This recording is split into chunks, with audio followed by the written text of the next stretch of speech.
దొరా.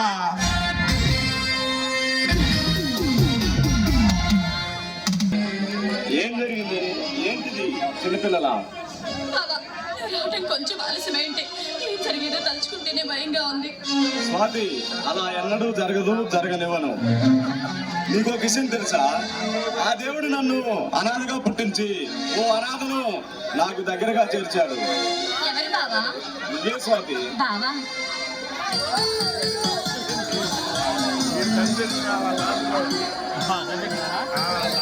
నువ్వే.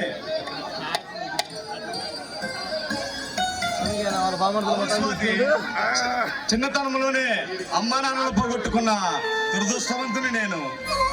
మీ నాన్నగారు నన్ను చేరదీసి పెంచి పెద్దవాడిని చేశారు.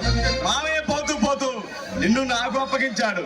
నీకేమైనా జరిగితే నేను బతకలేను స్వాతి. నిన్ను నా కళ్ళలో పెట్టుకొని చూసుకుంటాను.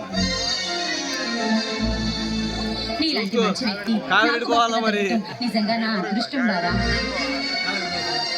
నీ చదువు పుట్టవుగానే బావా, మనం పెళ్ళి ఎప్పుడు చేసుకుందాం?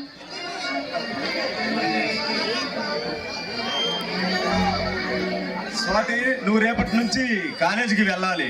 బావా, రేపటి నుంచి నీ కాలేజీకి వెళ్ళని బావా. ఏం? ఎందుకని? కాలేజీకి వెళ్ళాలంటే భయంగా ఉంది. ఈ రాస్కల్స్ కాలేజీకి వచ్చేది అమ్మాయిలకి సైట్ కట్టడానికి వస్తున్నారు. మొన్నటికి మొన్న లక్ష్మి బయట లాగి అల్లరి చేసి ఆమెను ఫోటోలు తీశారు. ఇదేంటని ప్రిన్సిపల్ గారిని కంప్లైంట్ ఇస్తే ఆయన ఎమ్మెల్యే కొడుకు, ఈయన ఎంపీ కొడుకు అంటున్నాడు. నాకు తెలుసు స్వాతి, ఎలాంటి కంప్లైంట్స్ నా దగ్గరికి చాలా వచ్చాయి. ఈ రోజు వెళ్ళి ప్రిన్సిపల్ గారితో మాట్లాడి అవసరమైతే ఎంపీనైనా పిలుస్తాను. నీపై కన్నెత్తి చూసిన వాడి కళ్ళు నీకేస్తాను. ఇక నువ్వు నిశ్చితంగా కాలేజీకి వెళ్ళి నిబ్బరంగా చదువుకో.